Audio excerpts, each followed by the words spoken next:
Louisiana. I'm from Louisiana. Bitch, I'm from Louisiana. I'm from Louisiana. Bitch, I'm from Louisiana. I'm from Louisiana. Bitch, I'm from Louisiana. We call it that boat. Bitch, I'm from Louisiana. I'm from Louisiana. $1 million fam shit, Louisiana. I'm from Louisiana. Bitch, I'm from Louisiana. I'm from Louisiana. Bitch, I'm from Louisiana. We call it that boat. Bitch, I'm from Louisiana. I'm from Louisiana. Bitch, I'm from Louisiana. I'm from Louisiana. Bitch, I'm from Louisiana. I'm from Louisiana. Bitch, I'm from Louisiana. We call it that boat.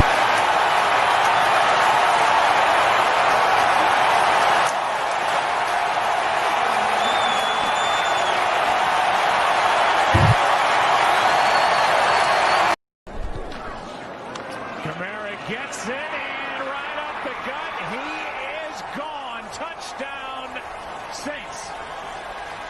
Got to be the shoes. Kamara, touchdown. Just going to say, Troy, that should be ready for the playoffs, they say. Kamara cuts upfield and touchdown, Saints.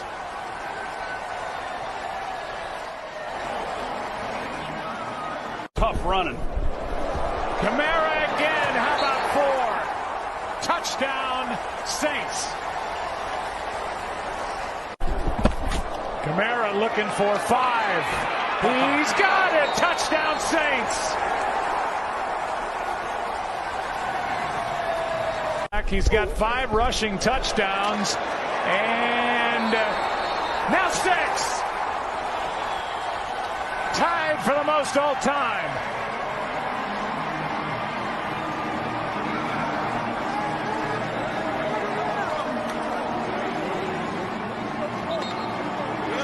The Hall of Famer Ernie Nevers, the only other in NFL history to do it, and that happened in 1929. Alvin Kamara with 6 rushing touchdowns here today on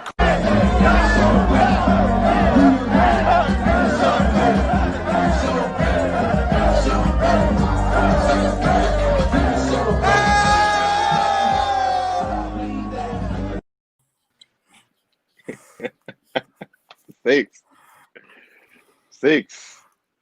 Should have been 7, but you know. How's it going, folks? This is Off the Dome Sports. My name is Sean Militello, Ryan Navarro, and we have Mr. Thomas Craig with the lucky jersey. You got some Fairlight chocolate milk, man. Sponsored by Fairlight Sprite and Smoothie King. That's actually Chick-fil-A, but oh no! What you get from Chick-fil-A, Ryan? I didn't see it. You gotta get the chicken sandwich. Chicken sandwich, and then I got 8-count nugget too. So, well, you know you gotta celebrate after Alvin Kamara put up 6 touchdowns. Yes, sir. Thomas with the lucky Alvin Kamara jersey he got for Christmas. And it's the color rush jersey too. Yes, sir. The color rush jersey, that's looking sharp. I got me a Zion Pelicans jersey for Christmas. What you get for Christmas, Ryan? I've been actually looking to get a Zion jersey. I got a $100 Amazon gift card, so I've just been looking on there. But man, I kind of want Steven Adams. I want a Steven Adams City Edition jersey, dude. That would be low key fire. I was watching the Pelicans on Christmas Day, and man, they look better on TV than they did on social media when they put them out. Yeah. Mhm. But man, that was a whirlwind of a Christmas day.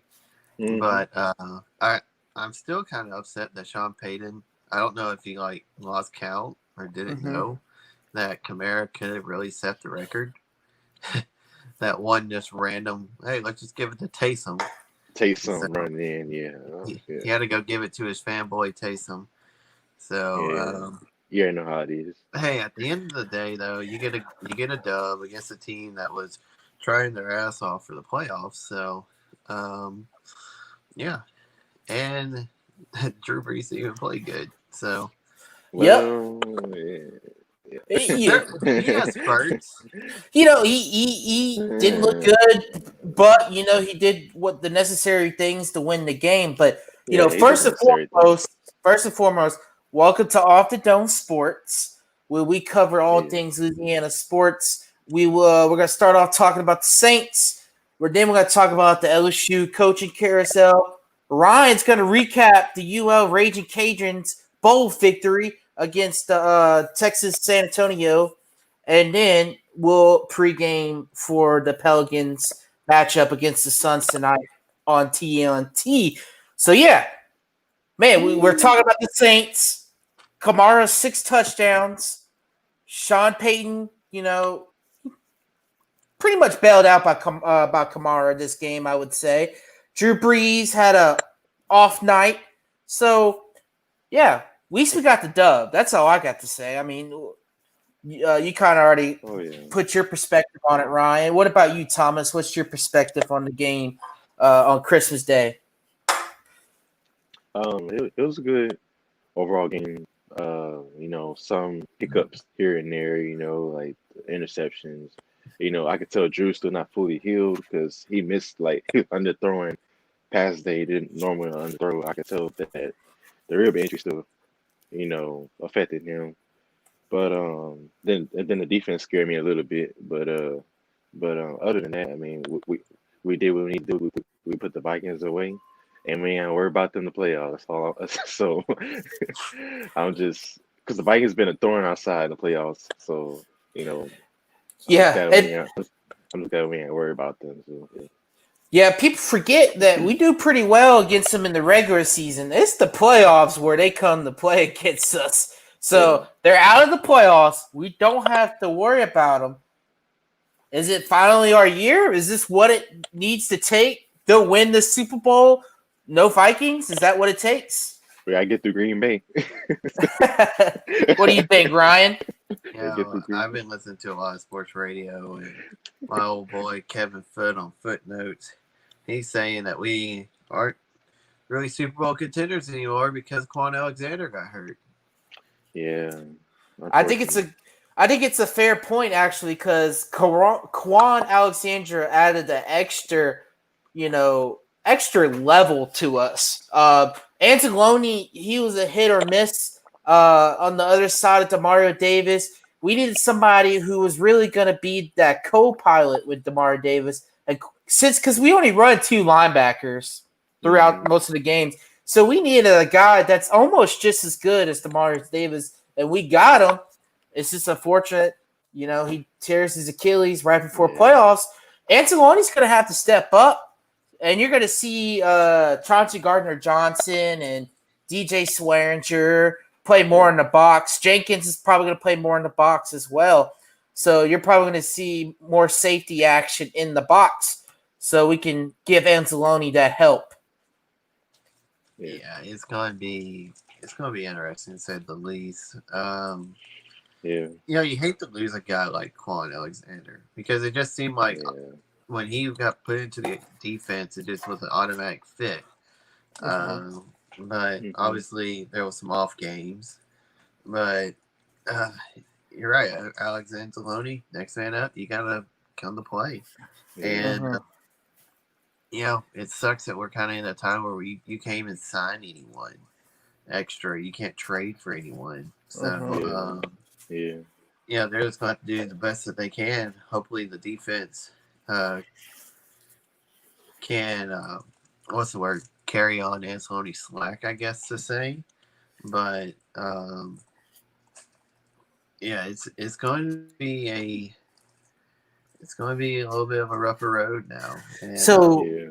I Yeah. have a question for y'all. So we still have a chance for the number 1 seed. The Packers would have to lose, Seahawks would have to win, and we have to win to get the number 1 overall seed. Do y'all think getting the first overall seed, does that help any? Or do you think that actually helps the Saints? no, No. no, Well, I really don't. yes, Because yes and I think no. in a sense, if you come out and play really good again against Carolina this week, then you can run on rhythm. And plus, you won't have to see Green Bay or Tampa Bay until the conference finals. Right. And look, Yeah. dude, I'm getting mad right now because a lot of people are putting the Buccaneers high again. Like, why? Why do they keep putting them high? They think, they have a shot to make the Super Bowl, and then people are saying, oh, the Saints can't beat them a third time. Why can't we beat them a third time? Yeah. I hope we play the Buccaneers in the playoffs because you know why? We're going to beat them the third time, just like we did against Carolina a couple years back. We beat them 3 times. 3 times. So Yeah. don't say we can't beat just because they got Tom Brady. Doesn't mean we're gonna lose to them after beating them twice this year. I mean, what do y'all think about that? Yeah. Yeah. I was just going to say this. I wish the Saints would actually play the defense that they played against Tampa Bay every time. Yep. Because when they played that press man-to-man, it It's did unstoppable. really well. It's unstoppable. When It's we sit back unstoppable. in zone, they freaking tear us up. So Yeah. So yeah. Looks like we have a comment. It's not on here though. It's on one of the groups I shared it. Robert Leshard. I don't know how to pronounce that last name. He's talking about the LSU basketball tonight. Looks like Cam Thomas is going to be another star for LSU basketball. Looks like they're blowing out the Texas A&M Aggies right now. But yeah, Cam Thomas is another star for LSU basketball. We'll get to LSU in a sec. But yes, we talk about the playoffs. So we're talking about Tampa Bay. What do y'all think are our chances in beating Green Bay on Lambeau Field in a snowy atmosphere? It'll be a tough game. Look, if we had to come down to going to Green Bay, we got to really play because that's a tough environment, and you can't do what Tennessee did. yeah. So I mean, like can't do what Rodgers, Tennessee did. as much as I hate to say it, but Aaron Rodgers did something the other night that isn't typical, and that was to have a really good game in the snow. In the snow. Yeah. It's gonna be a fun one. I can say that one. But Green Bay's another team. They got weapons galore. Aaron Rodgers knows how to use them. It's just going to be, hey, it's Lattimore going to come to play. It's Janoris Jenkins going to come to play. Are y'all going to be able to stop Aaron Jones? So it's just going to come down to those simple things. Yeah. Go ahead, Thomas. Yeah. This game would remind me if we have to go to Green Bay and it's snowing. This remind me of when we played the Chicago Bears NFC Championship back in 07. And you know how that game went out. So yeah. You would have to win in a similar way they played, though. You got the special team score in that game. You would have to play lights out defense. You'll have to force some type of turnover. And that was a big thing. Yeah. When we played the Eagles, it was force some type of turnover, and we didn't. And you win the turnover battle, chances are you're gonna win the game. So that's here's my thing that we need to do for the rest of the year, and I think this is truly the only way you're gonna win throughout the playoffs. And this is against anybody.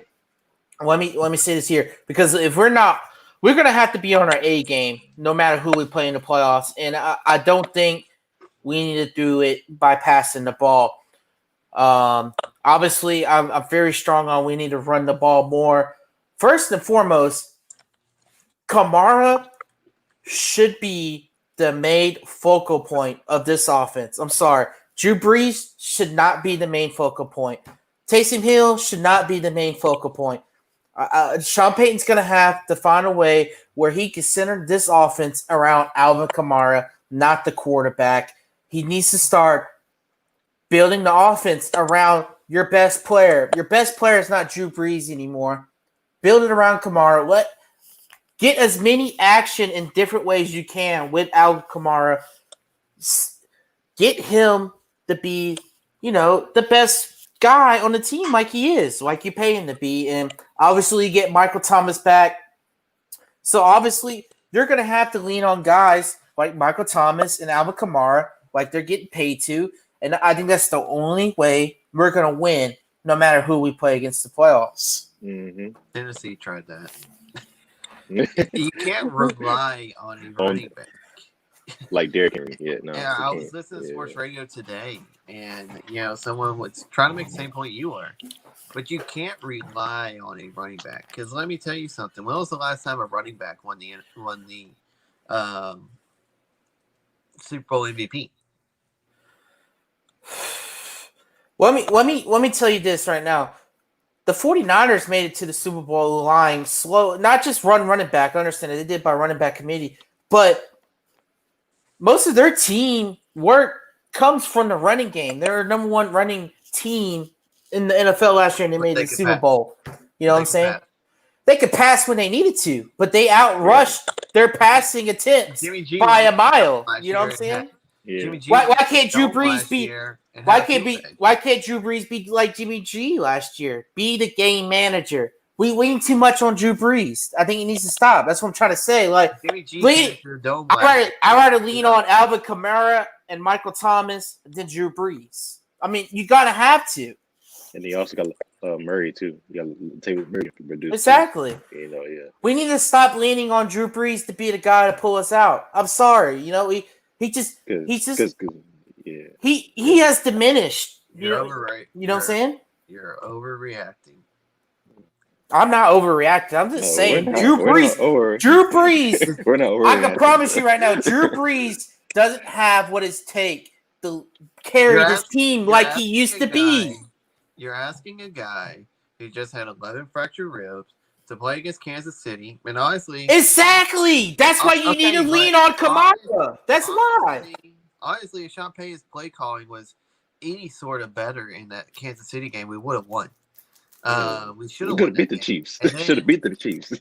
And then you're asking him to come back on 5 days rest and play the Vikings. 5 days, 41. You just had 11 fractured ribs. You're asking him to do short rest. It's overreaction. I'm sorry, but that's what it is. Sean Payton's game planning has been absolutely awful. He didn't put Brees in the best of situations in the Kansas City game, and I don't think he put him in the best situations. Exactly. Your points all support mine. No. That's more reason. That's more reason. No, because I'm saying Drew Brees can bail you out.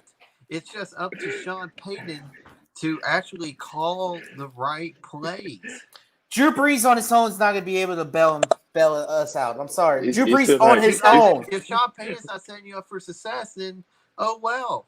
He's still not even 100%, bro. With the Pelicans right now. He's still not even 100% right now, bro. I get that. I get that. But even 100% Drew Brees, 100% healthy Drew Brees can't bail us out on his own. That's what I'm trying to say. What are you talking about? This guy led a 2-minute drill with 11 fractured ribs. Okay, I'm just saying.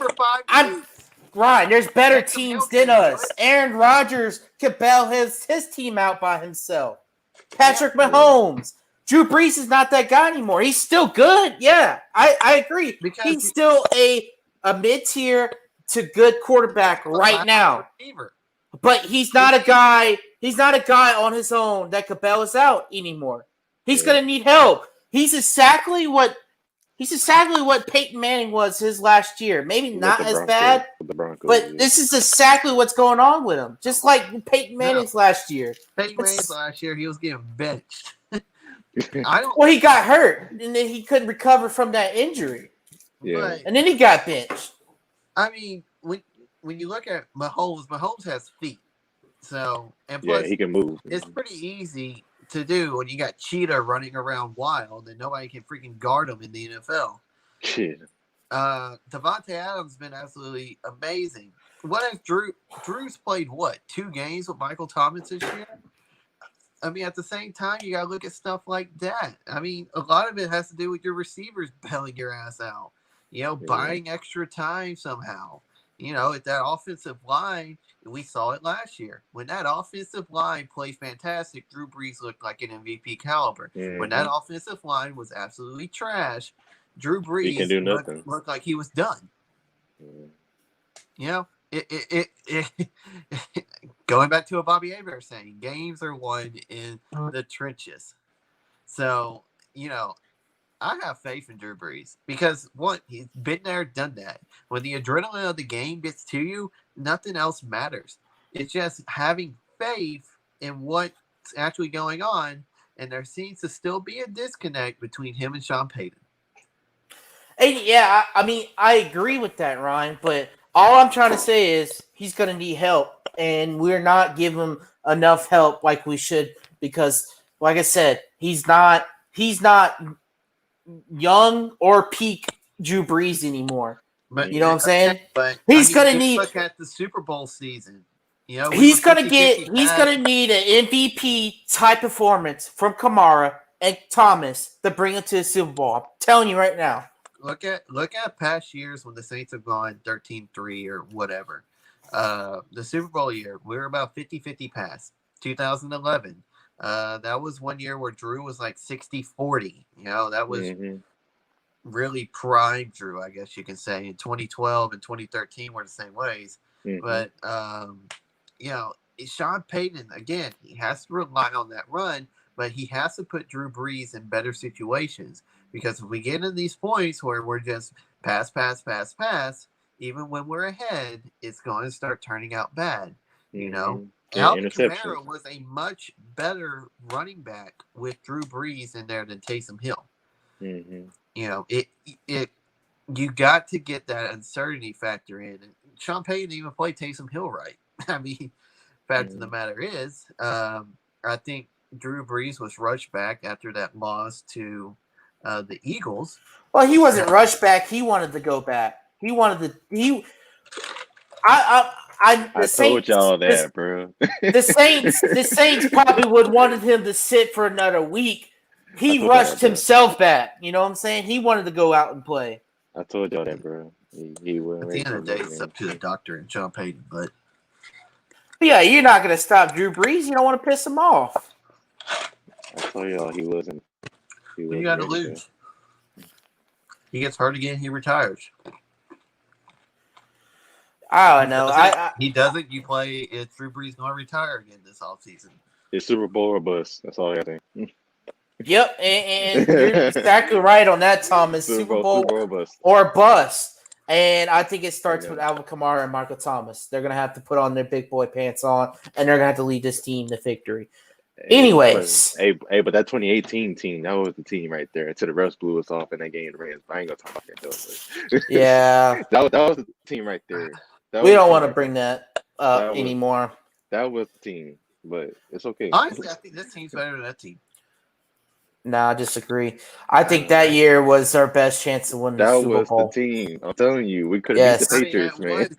We got screwed. We got screwed big time. Didn't go down. This current team is better than that team. I disagree. No. That was the team, Ron. I'm telling you. And I've said this before. That team was top 10 in rushing.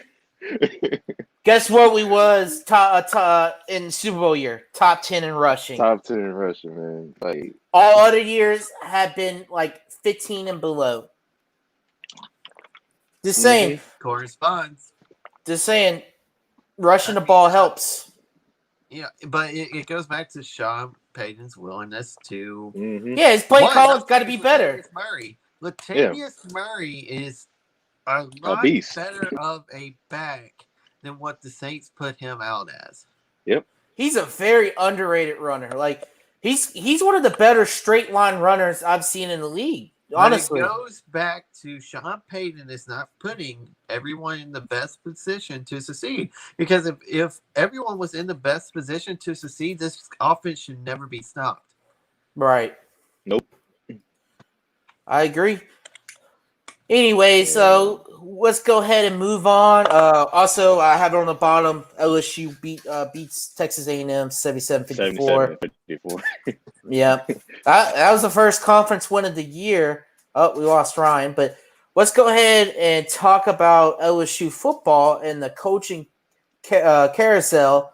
Finding a new offensive coordinator and defense coordinator and passing game coordinator. So Thomas, give me some guys you think should be hired, or if you have any as offense coordinator and defense coordinator. To be honest, I'm not too big on looking up guys and stuff. Anybody could do the job. You know, I'd rather somebody come from the NFL like Joe Brady did and take over the offense, and somebody fresh, new in mind. Like get one of these people that want to be promoted up, you know, like. And then defensive coordinator, everybody talking about Derrick Mason coming. I'm like, I don't want Derrick Mason. I don't want Derrick Mason, bro. Like, I mean,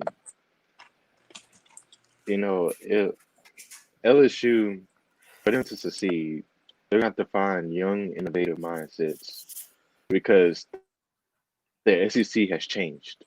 It's not the same SEC anymore. It's more of like a Big 12 kind of SEC now. Like, the games are more spread offense. It's not just run.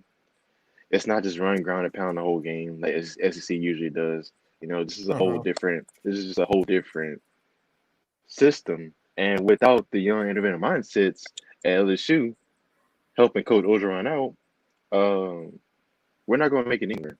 That's why we looked so bad this year because we didn't have young, innovative mindsets. We had old heads who didn't know what to do and how to adapt. You know, Nick Saban has enough sense to adapt. That's why Alabama is like unstoppable right now. And they just need to adapt young, innovative mindsets, whoever they get, to fill in these coaching positions. That's all I got to say, man. So. Yeah, and I certainly agree. Do you have any opinion on the LSU coaching carousel or like any candidates, Ryan? Yeah, LSU's in kind of a tough spot, you know, with all those scandals going around too. I mean, do you want to go to a team that you know, the NCAA still hasn't came out with their decision. USA Today's on top of that, like white on rice. So, I mean, are you going to be able to attract, you know, good coordinators to come to LSU with all those scandals? You know, LSU might fall off the map like Miami if stuff gets bad enough. You hope it doesn't, but at the end of the day, it could. I think LSU did a huge favor to itself by winning the last couple games of the season. But it's going to be really interesting because, you know, it's a premier job in the NCAA. But at the same time, there is some side effects to that job. And, you know, are people going to be able to outweigh the side effects? Right. And I don't know. I don't know if I'll go to that extreme. I do know that we tried to interview Marcus Freeman, the defense coordinator from Cincinnati, and I think he declined it. And I'm trying to think of who else we try to bring in. Maybe Graham Harrell, the office coordinator for USC. I don't think he's too interested in it. But what I've been hearing, I've been seeing Russ Callaway. He's a football analyst on LSU. Yeah. He's being promoted. He most likely will be promoted to co-offense coordinator, and he's a guy that the team loves a lot. He's probably part of the reason why guys like Max Johnson, Keyshawn Butte, guys like that, young guys, were kind of successful this year. So he's being promoted. He's kind of like probably gonna use him like a poor man's Joe Brady. They're probably gonna bring somebody in. I do have some candidates here. I would like them to go after a guy like, I'm pulling it up right now. A guy like a Brandon Streeter from Clemson. He's the quarterback's coach, also passing game coordinator. He's been there for a very long time, even as the offensive assistant.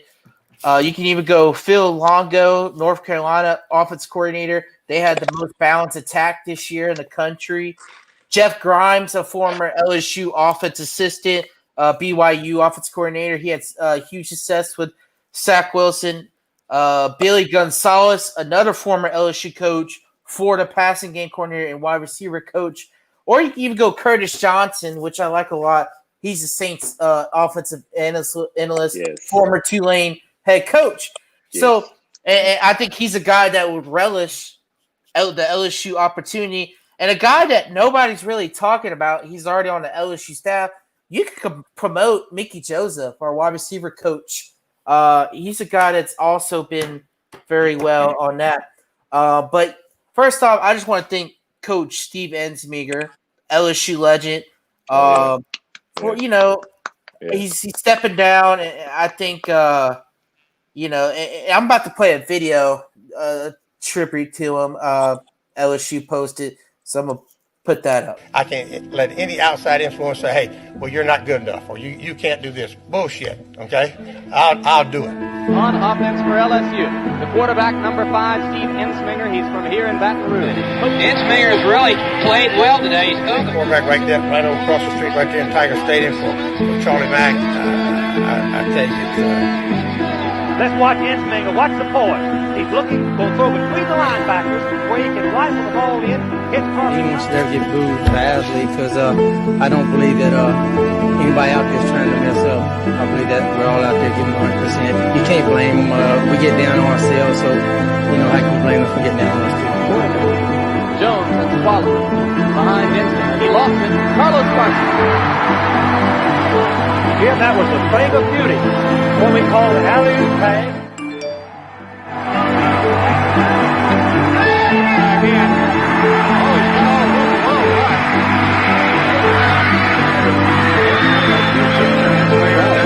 But you know what? That's why I chose this profession. I want to make a difference in young people's lives.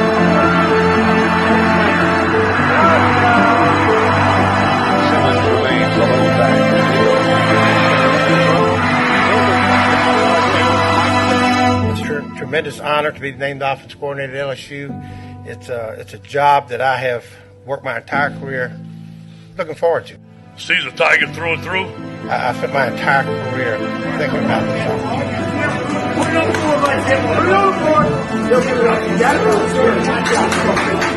As Baton Rouge needed, he's 100% committed to LSU.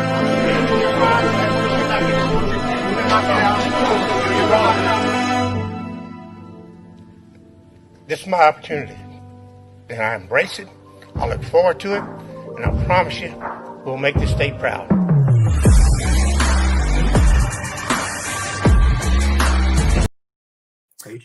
And there you have it. Steve Ensminger retires. That doesn't bring tears to your eyes, man. Absolute Baton Rouge legend, Louisiana legend, and LSU legend. I just want to, because I'm a guy who heavily, was, banging on him all year. But honestly, look at the circumstances, it could have been worse. And I feel like he did try his best this year for, even though the results didn't come out as best. Because you got to realize he's a guy that, lost his daughter-in-law not too long ago. Yeah. I don't think he's been the same since he lost his daughter. Yeah, plane crash last year. And I didn't realize until he actually stepped down last week, and I was thinking about that. That's a tough time to go through, and then you pretty much lose all your guys to draft, and they're older people. So you got to give him credit. He did the very best he can, but at least he's still going to be on the same staff. So. He's going to play a role in, who's going to be your next offensive coordinator. and that as well. But yeah, you look at the defense coordinator position. We've been hearing Derek Mason, Barry Odom, the former head coach of Missouri, has been very popular. Lately, I'm a Chris Richard guy. I'm a guy who likes Chris Richard a lot. I said it on the show. He's a former USC defensive guy. He coached under Pete Carroll. He also coached with Coach O at USC. Ends up being a defense coordinator with Seattle.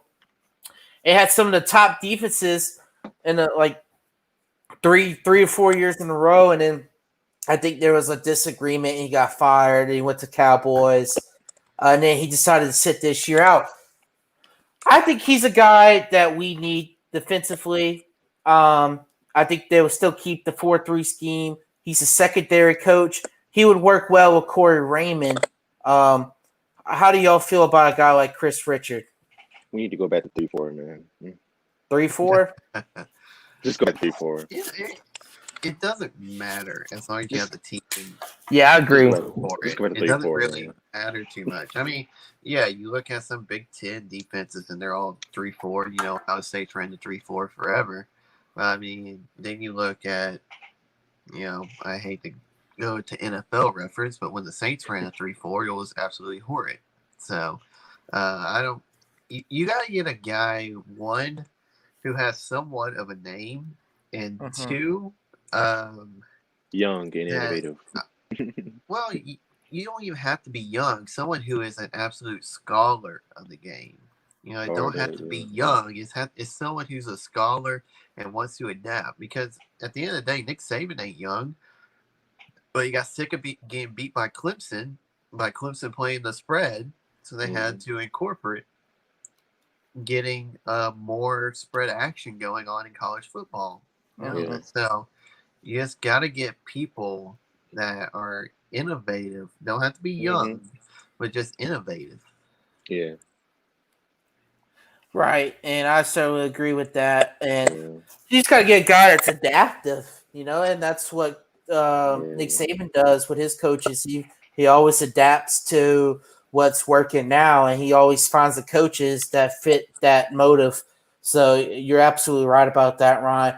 We'll see what happens. I'm sure we'll figure out who the next coordinators will be. I think they're waiting on the season to be over with, because that's why I don't think we hired anybody, because everybody's still playing their bowl games. They're looking at NFL coaches. Obviously, that's still active. So we might go a month not knowing who our coaching staff is, but we'll see very soon. Let's talk about some Ragin Cajuns. 10-win season this year, 10-1. They beat how do you really say their name properly? This UT San Antonio? That's how you say it? Yeah, UTSA. San Antonio. Yeah, the Roadrunners, formerly coached by the McNeese head coach. But they were 7-4 coming in the game. So go ahead and give us a recap, Ryan, since you're the UL expert. Yeah, there was a lot of talk around, Lafayette sports radio. Just regular people upset about us getting UTSA.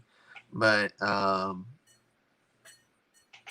at the end of the day, UTSA played a really tough schedule. So them being 7-4 with their tough schedule was, I don't think, as bad as a look as what some people said it was. We were invited to that game. That was supposed to be a Pac-12 team, and they invite UL. So I thought it was saying something to the program that we went to a bowl that didn't have a conference, our own conference tie-in. Just get into a little bit. Obviously, if you watch the game, UL started out really fast, got up 24-7, and then Trey Regis had his second fumble in his 4-year career. He's been a 4-year starter at UL and had his second fumble. Wow. So that's pretty remarkable. And that basically shifted the game to get the momentum to UTSA. UTSA came firing back. And eventually with 7 minutes left in the game, Elijah Mitchell runs one in. and that ended up being the last score of the game. So the defense held up and everything. Looking forward, obviously it's always good to get the win. You're on national television. They were on broadcast television, even on ABC. So they did get a good bit of viewership. It's always good for recruiting. But their recruiting class that they just got was actually, I think, really solid. They got a lot of Big 12 guys that commit, mainly from the state of Kansas. But I thought it was pretty solid. You're getting guys who have played at a bigger level that want to come down and play in Lafayette. But obviously Napier's name came up in a lot of different job opportunities, and it's kind of weird if you think this guy he's coaching a Sunbelt school denied both the South Carolina job and the Auburn job, but I think the Auburn job, I heard two different reports. One, they wouldn't let him hire his own staff. And two, they really didn't want to give more money than what UL was willing to give. UL just gave him another raise. So I'm pretty sure that puts him above $1.5 million a year. So for a Sunbelt school, you're making a pretty good living off of that. But he wants to instill that, hey, this is going to be a top 20 team from here on out. First game of the season next year is actually against Texas. So it'd be interesting to see UL go up and beat Texas at Texas. So they got Liberty on the schedule too next year. So that might be another top 25 matchup. And Hugh Freeze is probably still going to be coaching there as well. Yeah. So it's going to be next season's probably going to be a little bit tougher than this season just because of all the craziness. But hey, you can't complain. You beat Iowa State, who ended up at number 7 at one point. I think they're playing their bowl game sometime today or tomorrow. But you really can't complain if you're UL. You're going to be in the top 20. Unfortunately, you didn't get a shot at winning your conference championship because the Chanticleers, which is a fancy name for chickens, chickened out. But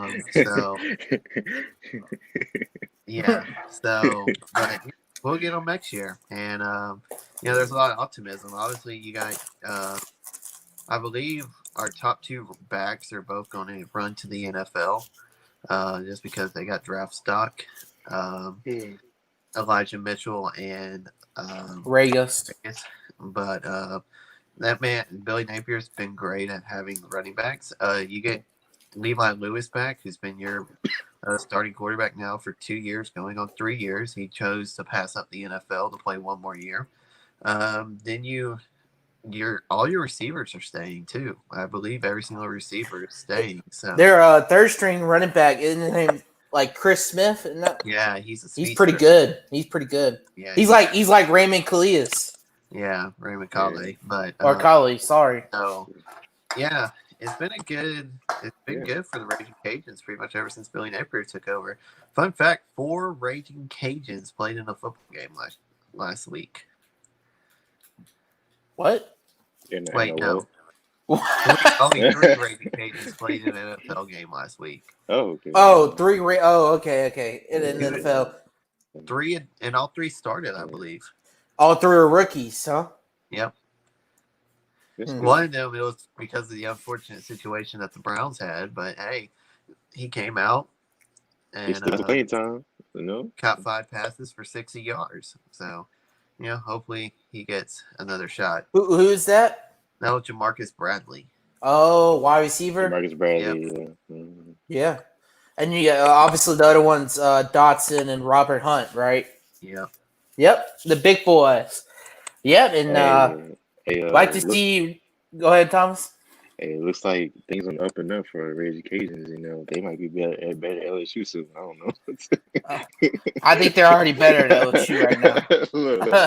look, I never thought I would say this, but UL is doing better at LSU. So. Yeah, you gotta give a lot of credit because they're doing really good. Man. Napier is obviously a top tier coach. I mean.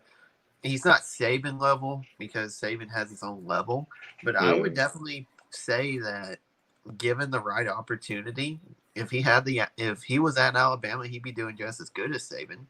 And so I was really shocked he passed up the Auburn job, but like I said, there was some reports that Auburn didn't really want to give him autonomy of the coaching staff and really didn't make much more an offer. Well, hell, even Clemson defense coordinator denied the Auburn job as well. Yeah, because Auburn didn't want it, they wanted to pick their own assistants. Yeah, that's bad.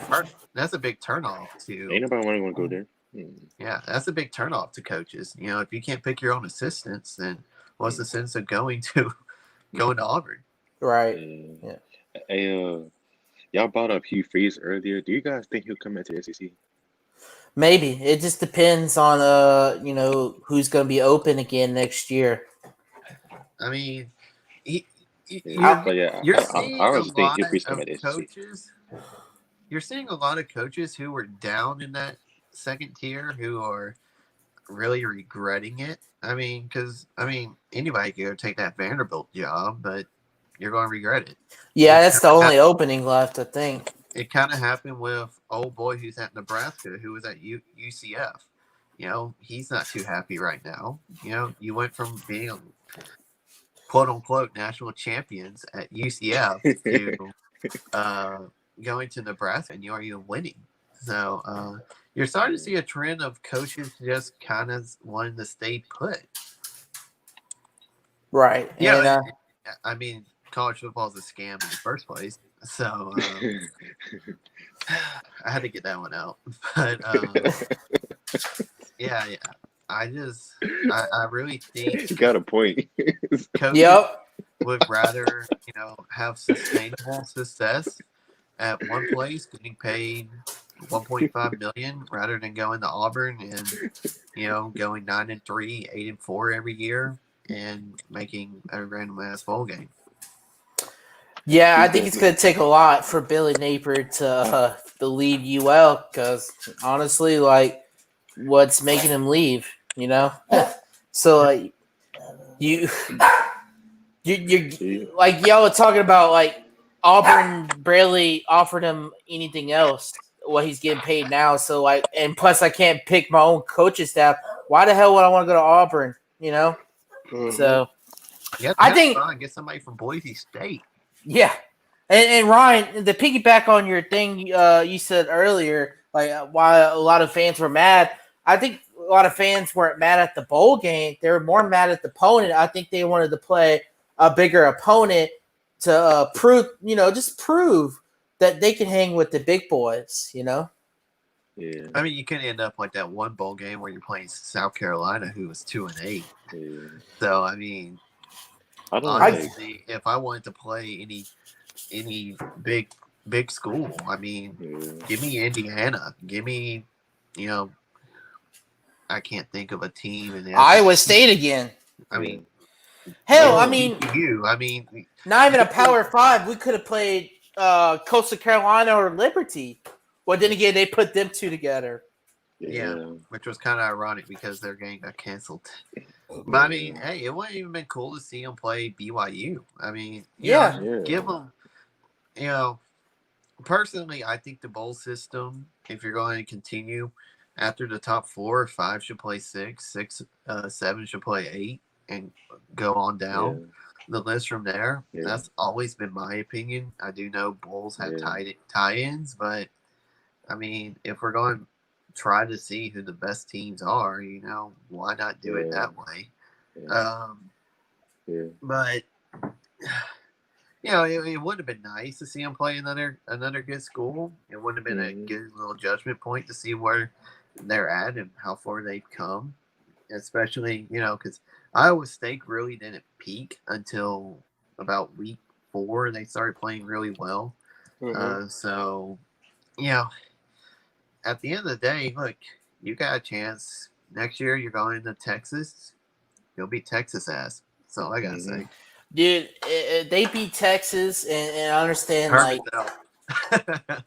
Well, he should be already out, in my honest opinion. But if you beat Texas, even though they're an overrated Power 5 conference team, they're overrated every year. It's still going to be very huge for UL. I think it could have a similar jump effect like LSU had when they beat Texas, because that put LSU on a national map. If UL could beat Texas, maybe that could put them on a national map. Maybe they could become maybe the next UCF, and UL could claim their national champions next year. If Liberty comes back just as good, you beat Liberty. I mean, then you kind of make a case, at least a better case than what teams have in the past, that you beat, a ranked Texas, who everyone, I mean, they're not going to be a actual ranked team, but everybody knows they're going to actually be ranked at the beginning of the year. And beat a ranked Liberty team. I mean, you can start making that argument now that they should be a top 10 in that New Year's Six. And not to mention, App State would probably be ranked, and Coastal Carolina would probably be ranked as well. Yeah. So, I mean, you can make some – then if you run the table on the type of schedule you all will have next year, you can probably make a good point. We all know, they're not going to get into college football playoffs because their ratings on TV won't be matched to an Ohio State, Clemson, whatever. It's just fact of the matter. But if they can sneak into a New Year's Six bowl, that's huge. That's a lot of money for the school. That's a lot of money for the school coming in too. I mean, it's not even money wise. You start talking recruiting. You start talking. Maybe trying to jump conferences. If a Sunbelt school makes it to the top, makes it to New Year's Six, that's huge for a school like in the Acadiana area is just a hotbed for recruiting. So Lafayette had 4 schools alone in the state championship game. Yeah. Hey, I honestly don't like the college football playoff system right now. Like, it's the same old stuff every year, same old teams. I'm like getting tired of this. Like, because it's easy. It makes the rich richer. They need to change it up, bro. Like, I'm tired of seeing Clemson, Alabama, Ohio State. I mean, expand the thing or something. Like, here's my thing. It's getting old, bro. Like, I think if the non-Power 5 are brave enough, I think they should just pull out and make their own division. That's what I'm saying, man. It's getting old, man. I put a lot of thought to this because at the end of the day, you always have teams that are in these Power 5 conferences like Rutgers and Vanderbilt and what other kind of Pac-12 team and Kansas State, who will never even feed off of that Power 5 system. I mean, it's only in football. We don't ever talk about basketball being broken. We don't talk about these other sports being broken, even though I do have a slight opinion on baseball. But,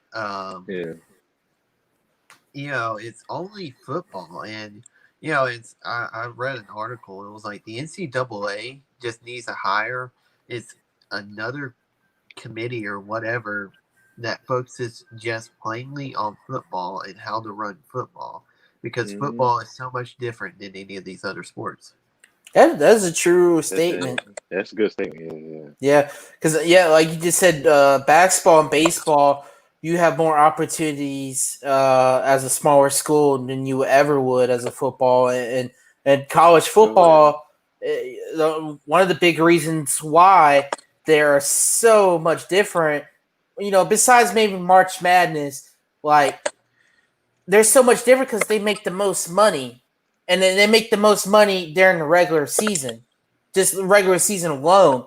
So, I mean, it's just such a big business, and that's why I think the NCAA would probably never let the non-Power 5 conference dispatch from the Power 5 and make their own division. Because you know what? It is all about money, and, and they're probably just going to try their best to put out the most marketable teams out there, and they're going to put them on the front line. They're not going to put UL because that's not a marketable team.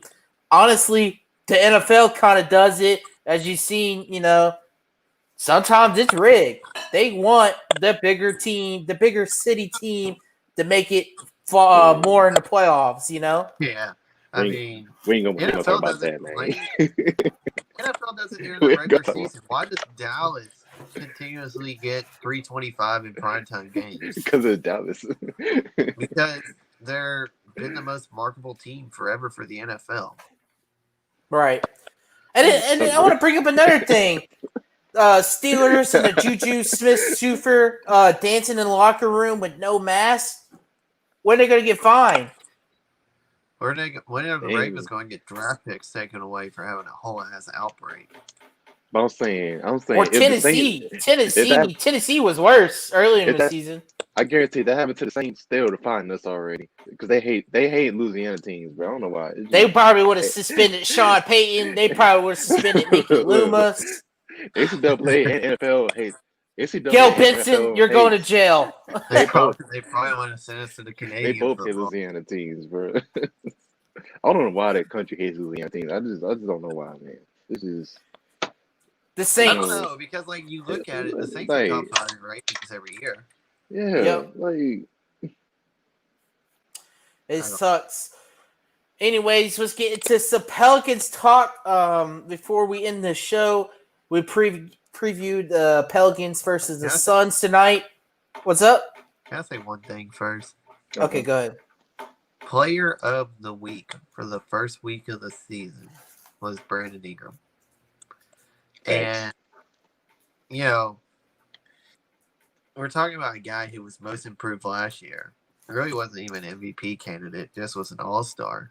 And now he's out here 26, averaging close to a double-double, making good, solid plays. My dad keeps giving me updates from the Karen Crow game. But, who's winning that game? Karen Crow's currently being in the car 28-19, and the car has been the fourth. What? Going for their 5th that's state good for championship in a row. But anyway, that's good for Canada. We're talking about a guy who, flies under the radar to Zion, being player of the week, getting a lot of recognition, and I was gonna bring that up, Ryan.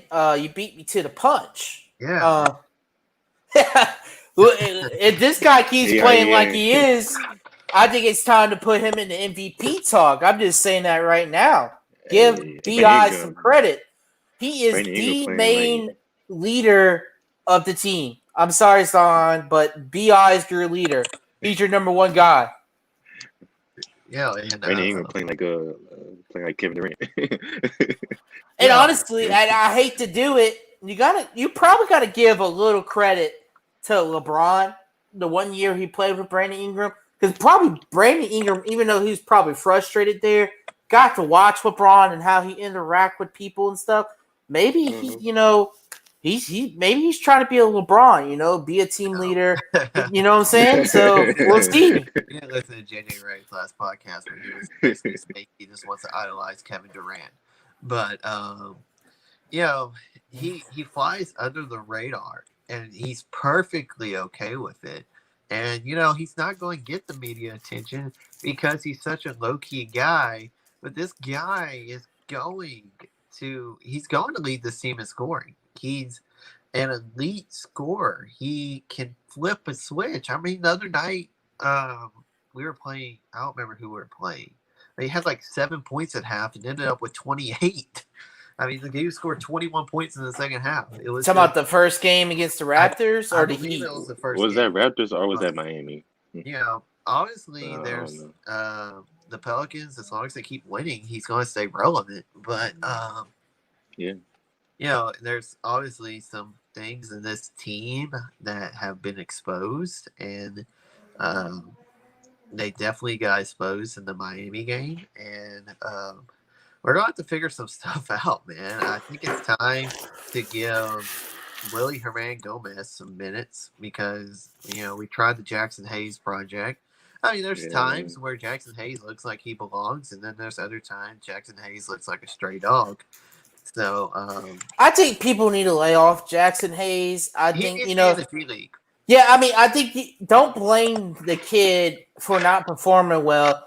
You need to blame David Griffin for taking him eighth overall. That's who you need to blame. Jackson Hayes is just not ready, man. his basketball IQ is like me and you probably have just as much of a basketball IQ as Jackson Hayes, and I'm not even over exaggerating because this guy barely played basketball his entire life. He's a football kid, actually. His dad is a football coach. Grew up in a football family.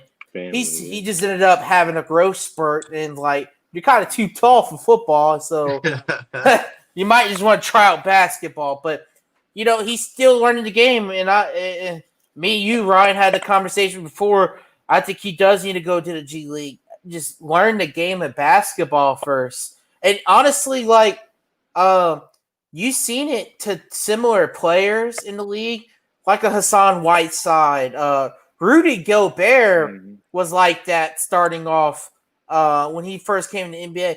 Rudy Gobert was a no-name guy his first 2-3 years because he's pretty much very raw. Hassan Whiteside was a G League guy for years, and then he turned up. It's all about improving your basketball IQ, and that's what Jackson Hayes needs. Yeah, and I saw something on Facebook today. I thought it was a really good comparison. They were comparing Jackson Hayes to Tyson Chandler. And, Tyson Chandler was another one of those, just came out of college, skinny as hell, tall as hell. But he didn't really start to flourish until about year 3 or 4.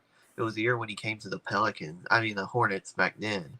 But that's when he started to find his stride. I mean, look, he's not going to be a Hall of Famer, but he was an All-Star. And, he was a solid center throughout his career. He has a ring, I know, with the Mavericks. And you know what? You know what helps that a lot is good guard play. Or a good. Maybe he needs to work the 6 seconds or less offensive scheme with Steve Nash and Stacked. So, I mean, if he could work with Bi and whoever's the second most ball handler on the Pelicans, maybe it's probably Zion, but I'm talking about more of a pick and roll, ISO situations. If he could work with the guys on the team who have the ball the most when it comes to half-court offense, I think he needs to work with them guys so he can learn how to set screens and, roll off picks, fade back on picks. He should be up Steven Adams' ass 24/7 learning how to play center in the NBA. I think, if I'm Stan Van Gundy and I'm trying to teach Jackson Hayes the game of basketball and his position, I'll be like, look, there's Steven Adams right over there. You need to be his little brother. Go right there and shadow him. If he goes take a shit, you need to go with him. But I don't know about that. Okay, too close for comfort. But yeah, man. I also think it's time that Eric Bledsoe needs to come off the bench, have a little veteran 1-2 punch combo with JJ Redick and Bledsoe. Yes. You need to start Josh Hart. Josh Hart needs to start at the 2. See, look, I had that same opinion after game 1. But here's my thing about. But Lonzo, I do get this. Lonzo has been a much better player at the 2 when he plays more off ball. Here's just my opinion. I had the overreaction. Well, I'm not sure if it's overreaction. But I made the comment that Eric Bledsoe is a better fit than Drew Holiday in the offensive scheme that we're going to run and that we ran in the past. I mean, there's really no lies detected, honestly. I mean, there's been people that's been on Bledsoe's ass. But I mean, if you're going to be on Bledsoe's ass, then go look at Jamal Murray's stats, who, in my opinion, is better than both Bledsoe and Drew Holiday. For sure. But, Jamal Murray hasn't had the best of starts either. But Bledsoe obviously had a really good first night of the season. I was really impressed with his play. But going forward, I would say that, unless he starts getting that really hot hand, he's probably best in that starting lineup because Josh Hart's just been a spark off the bench. JJ, first night he did really well, and he's kind of gone cold since. But shooters shoot and shooters shoot out of slumps. But I mean, outside of that, on the bench, there hasn't been much. Nicola Melling's been sucking it up. Man, Nicola Melling, I can smell how much he's been stinking it up from Lafayette. I think when down Gabriel is supposed to come back soon. He would be a key part of the bench, and I think like you said earlier, I think it's time to start playing. How you say his name? Herman Gomez. Yes, Herman Gomez. At least give him a try. Just try him out. And if he doesn't work out, you need to go out and sign a backup big man. Yeah. I mean, I'm so pissed over the Christian Wood shit, but we kept Kenny Hustle over Christian Wood for that guy. And man, I don't know if you saw the other day, but on that Pelicans report crap on Instagram, homeboy gonna start posting Kenny Hustle stats. I was like, dude, get over this guy. Get over these guys who stayed loyal during the Anthony Davis situation because they didn't have any other choice, But, I do think that the bench is definitely our weakness. I do think that it will eventually come around. And I do think this team is definitely a for sure top 8, if not top 6 team in the league. If, B.I. keeps playing like he is, I think Zion can still play better. Yeah. I mean, he's averaging 21 a game, but I still think he can, probably get up to 23, 24 a game. He's going to definitely average a double-double. I do think they need to use Steven Adams more. Like, literally, I'm not sure if you watched I only watched a limited portion of the Heat game. But literally, they ran 3 pick and rolls to perfection. And that was the only time Steven Adams scored the whole game. And they ran them back to back to back. Why did we abandon that? It was easy buckets. He was exposing Bam out of Bayo. So, it's just simple stuff like that. If you need an easy bucket, run that pick and roll and expose a big. Steven Adams is one of the best screen centers in the league. And then he's one of the best rollers in the league. Honestly, underrated. Honestly, I think there's 2 things we're struggling with on the roster, and it part of it has to do with the lack of depth. But like the 2 main roles I think we are missing is a floor general at the point guard position, or just a full floor general in general. Like a guy that could just be a pick and roll maestro. Brandon Ingram's still learning how to do that, but he's more of an ISO guy than anything.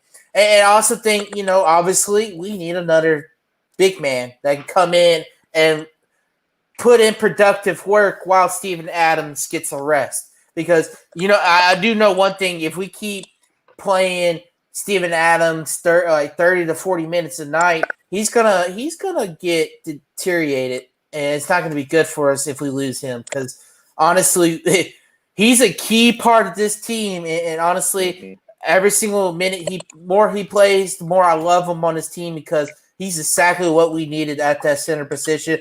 And second off, to piggyback on Eric Bledsoe, I think people need to lower their expectation because, obviously, he's not as good as Drew Holiday. I just think his role is more refined now. Now he's with the Pelicans. Like I said, he's the guy he's no longer a top 3 guy on the team. He's a veteran guy. He's basically, I would say he's in the same role as JJ Redick. He's there for veteran leadership, and he still put in productive work. Lonzo is the guy to be that third guy up, and it's up to him. He's the answer to the equation.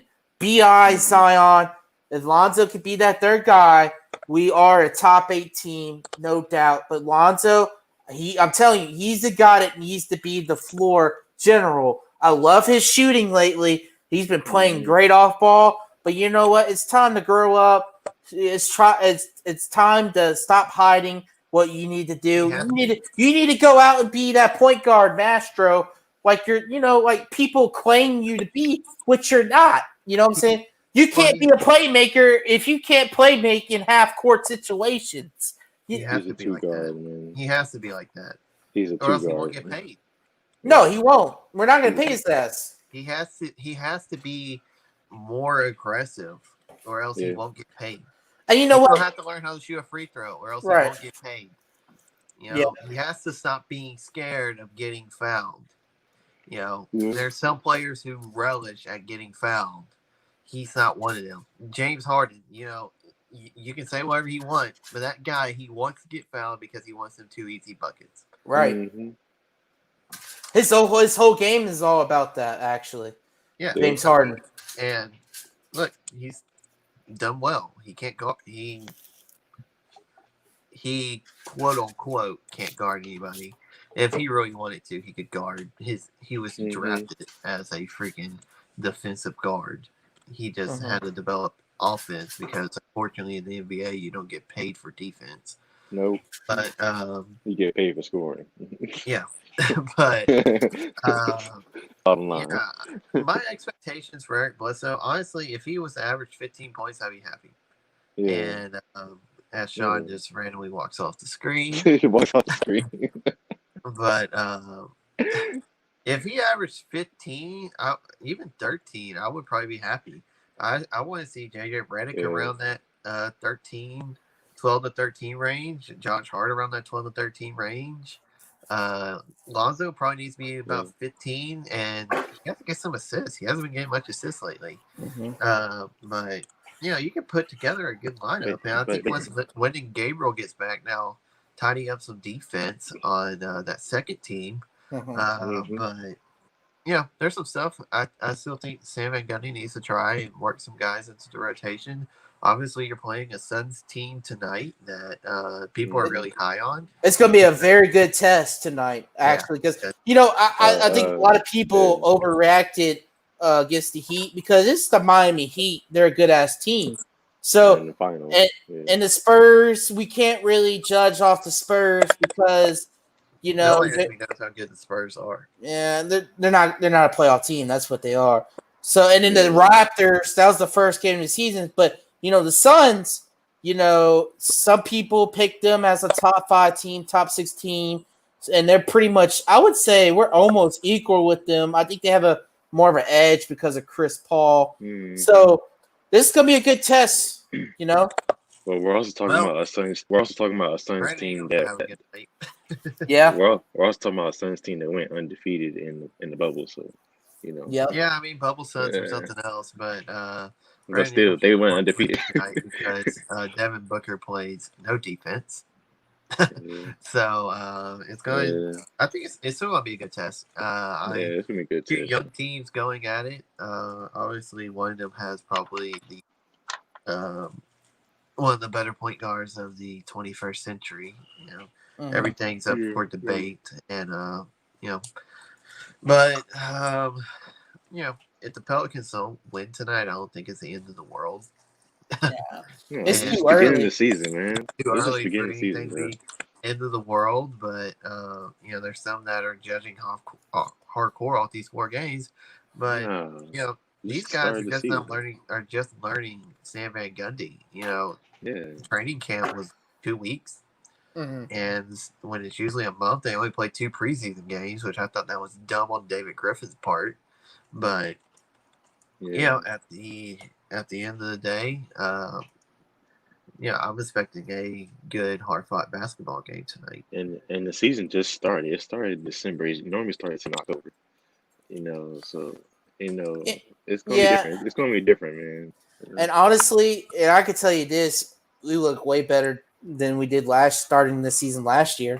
We looked more like a team, and you know, if we're gonna lose, we're gonna lose like a team. You know.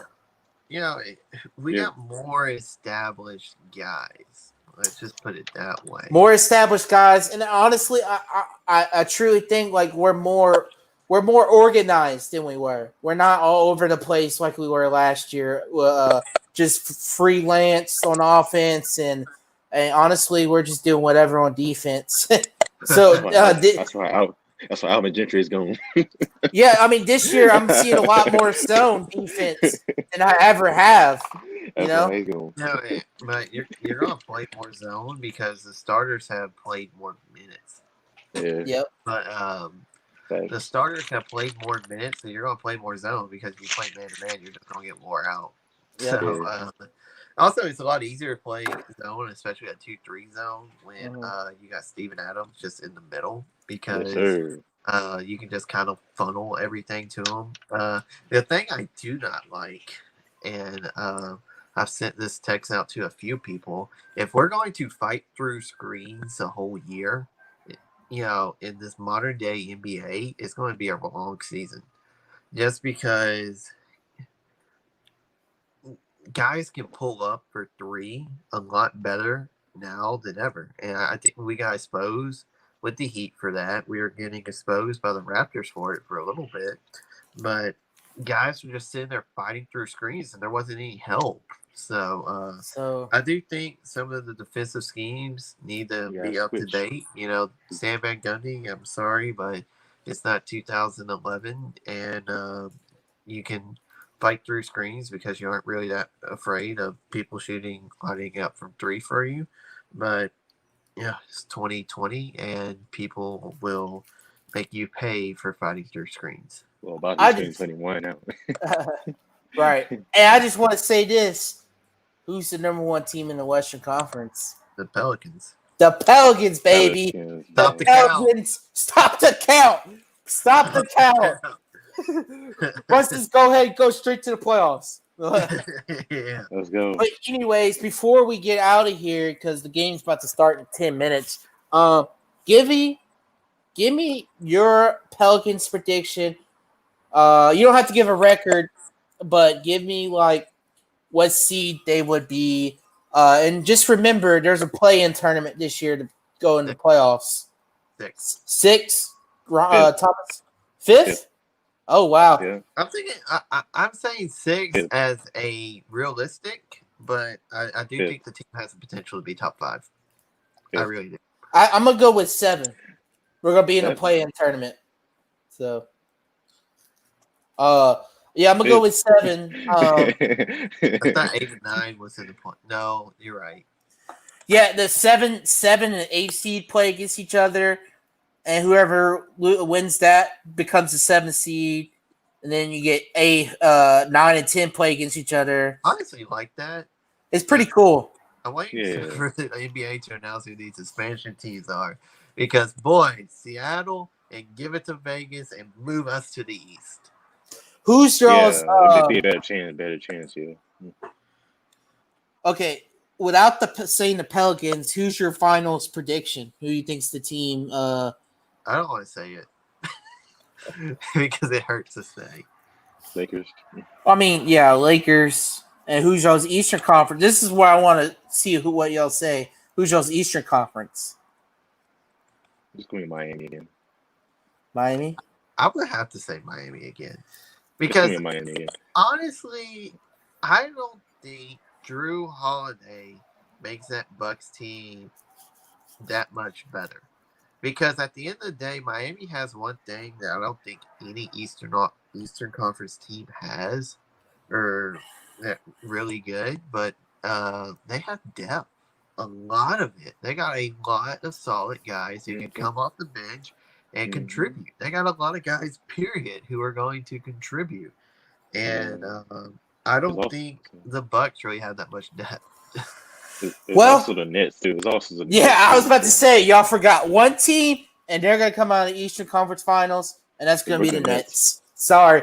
Kevin Durant will be second in MVP vote. No, he might be first. So, but the Nets need to add another piece for them to do that. Also, Wizards, they're a sleeper. Don't sleep on them. That's weird to say, man. Weird to say. Sixers, man. Bradley Beal, I thought could be an MVP candidate this year, but we'll see on that one. Anyways, anything else y'all want to say before we call it a night? I'm about to put Who that? Go 2K. Tigers. Who that? Go Tigers. Go Pelicans. Happy New Year. Oh, and I also got engaged. Too. Oh yeah, Thomas. Thomas got engaged. Oh yeah, I forgot to mention that. Let's stop the music. Congrats to our boy Thomas Craig. Yeah. He got engaged. He proposed to his girlfriend. Yes, sir. Now we'll wait and see for the wedding. That's what I'm talking about. Go Thomas. Sometime next year. Go Thomas. We'll put the wedding on. Guy in this group. We'll put the wedding on Off the Dome Sports so everybody can watch it. Yeah, dude. Ryan and I will do the play-by-play. We'll do play-by-play on the wedding. He's walking up the aisle. Okay, Thomas is going to the altar. He's walking up the aisle. Just make sure it's not on a Saints or Pelicans game day. Oh yeah, or LSU. Oh no! A wedding on LSU game day. No. It's not going to be during no football season or basketball season. So it's going to be good. Smart. Man knows to schedule his weddings in the off season. Yeah, off season. Anyways, congratulations, Thomas, and the Thomas family. Merry Christmas. If I haven't told y'all that. It's over. I know it's over, but Happy New Year. We'll see you Happy New Year. Go Bills.